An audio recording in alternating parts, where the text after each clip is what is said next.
नमस्कार विद्यार्थी मित्रांनो, आज आपण एका खऱ्याखुऱ्या ऐतिहासिक हिरोची गोष्ट ऐकणार आहोत.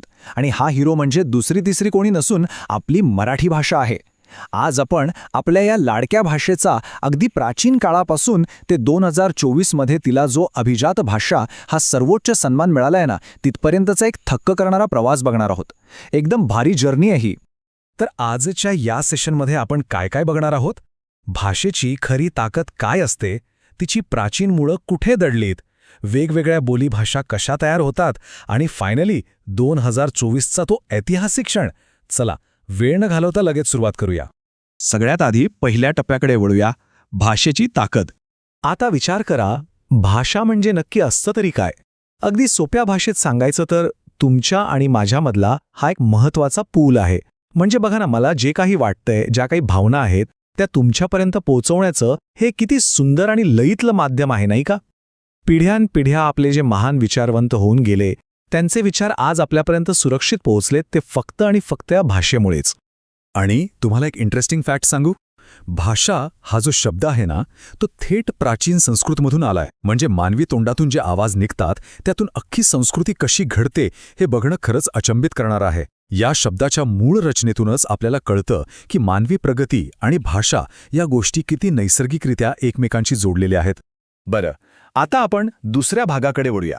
आपल्या या मराठी भाषेची प्राचीन मुळं कुठे आहेत, तिचा वंशवृक्ष कसा आहे ते शोधूया. प्राचीन काळात आपल्या या संपूर्ण प्रदेशात भाषेचे दोन मोठे गट होते.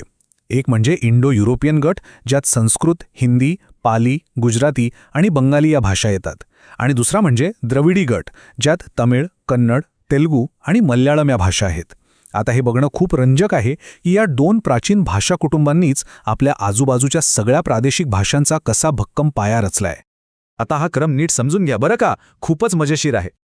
प्राचीन काळात राजे महाराजे आणि विद्वान लोक संस्कृत भाषा वापरायचे, तर सर्वसामान्य जनता प्राकृत भाषा बोलायची. मग पुढे जाऊन या संस्कृत आणि प्राकृतचं एक मस्त विलिनीकरण झालं, ज्याला आपण अपभ्रंश अवस्था म्हणतो. आणि याच अपभ्रंशातून जन्म झाला तो आपल्या मराठीचा. आणि हो, याच प्रवासात जुन्या काळातील जी मोडी लिपी होती ना, तिनेच हळूहळू बदलत आजच्या देवनागरी लिपीचं रूप घेतलं.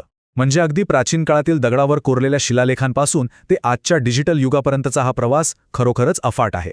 आता पुढचा टप्पा, ज्याला आपण म्हणूया अनेक बोलीभाषांची एक खळखळती नदी. कारण भाषा ही एखाद्या नदीसारखेच असते, सतत वाहत राहणारी आणि बदलत राहणारी. आता एक साहजिक प्रश्न पडतो, आपण जसजसं दूर जातो तसतशी रोजच्या वापरातली भाषा कशी बरं बदलते? तुम्ही ती प्रसिद्ध म्हण ऐकली असेलच, दर 4 कोसांवर पाणी बदलते आणि भाषाही. ऐतिहासिकदृष्ट्या बघायला गेलो तर भाषेच्या बाबतीत हा नैसर्गिक नियम अगदी 100% खरा ठरतो. आणि याचमुळे आज आपल्याला वऱ्हाडी, मालवणी, कोकणी, खानदेशी, मराठवाडी, अहिराणी, वारली आणि झाडीबोली अशा एकाहून एक भारी आणि गोड प्रादेशिक बोलीभाषा ऐकायला मिळतात. म्हणजे वऱ्हाडीचा तो खास ठसका आणि मालवणीचा तो गोडवा, हेच तर आपल्या भाषेचं खरं सौंदर्य आहे. आपल्या या समृद्ध आणि जिवंत भाषिक परंपरा जपण्याचं किती महत्त्वाचं सांस्कृतिक काम या बोलीभाषा करतात हे यातून अगदी स्पष्ट होतं. भाषेचा हा एवढा मोठा प्रवास पाहिल्यानंतर आता आपण चौथ्या टप्प्याकडे येऊया. अभिजात भाषा किंवा क्लासिकल लँग्वेज म्हणजे नक्की काय असतं?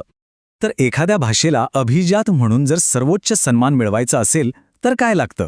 विचार करा, त्या भाषेला चक्क 1500 ते 2500 वर्षांचा स्वतःचा इतिहास सिद्ध करावा लागतो. शिवाय तिचं स्वतःचं असं एक स्वतंत्र अस्तित्व असलं पाहिजे, कोणाची कॉपी नको. आणि स्वतःचं असं प्राचीन, समृद्ध आणि ओरिजिनल साहित्य असलं पाहिजे. हे मिळवणं म्हणजे काही सोपी गोष्ट नाहीये. या एक्सक्लुझिव्ह क्लबमध्ये कोण कोण आहे माहिती आहे? 2004 मध्ये तमिळ भाषेला हा सन्मान मिळाला, मग 2005 मध्ये संस्कृतला, त्यानंतर 2008 मध्ये तेलुगू आणि कन्नड, मग 2013-14च्या दरम्यान मल्याळम आणि ओडिया, आणि फायनली 2024 हे वर्ष उजाडलं जेव्हा आपला मराठीसह आसामी, पाली, प्राकृत आणि बंगाली या ऐतिहासिक भाषांनाही या प्रतिष्ठेच्या यादीत मानाचं स्थान मिळालं. आता आपण शेवटच्या आणि सर्वात महत्त्वाच्या भागाकडे वळतोय, 2024ची ती ऐतिहासिक आणि विजयी मोहीम. मित्रांनो, हा काही एका रात्रीत झालेला चमत्कार नाहीये. हा तब्बल 12 वर्षांचा एक प्रदीर्घ लढा होता. 2012 मध्ये प्राध्यापक रंगनाथ पठारे समिती स्थापन झाली आणि या मोहिमेला खऱ्या अर्थाने वेग आला. 2013मध्ये त्यांचा अहवाल आला, साहित्य अकादमीची मान्यताही मिळाली. त्यानंतर सरकारकडे सतत पाठपुरावा करण्यासाठी ज्ञानेश्वर मुळे समितीने खूप मोठी भूमिका बजावली आणि फायनली तो सुवर्णदिन उजाडला 3 ऑक्टोबर 2024, जेव्हा भारत सरकारने मराठीला अधिकृतरित्या अभिजात भाषेचा मुकुट घातला. बापरे, किती अभिमानाची गोष्ट आहे ही. पण आता तुम्हाला वाटेल ठीक आहे, दर्जा मिळाला, पण याचा तुम्हाला आणि मला म्हणजे आजच्या पिढीला काय फायदा? तर फायदे खूप आहेत. यामुळे भाषिक संशोधन आणि अभ्यासाला खूप मोठी चालना मिळणार आहे. विद्यापीठांमध्ये शिक्षणाच्या नवीन संधी निर्माण होतील. जे आपले प्राचीन ग्रंथ आहेत त्यांचं सोप्या भाषेत भाषांतर करणं शक्य होईल. आपली ग्रंथालये अधिक अद्ययावत आणि मजबूत होतील. आणि सर्वात महत्त्वाचं म्हणजे या भाषेच्या विकासासाठी आणि शिक्षणासाठी भरघोस आर्थिक मदत आता सुरक्षित झालीय. तर या रोमांचक कथेच्या शेवटी आपण एका विचार करायला लावणाऱ्या प्रश्नावर थांबूया.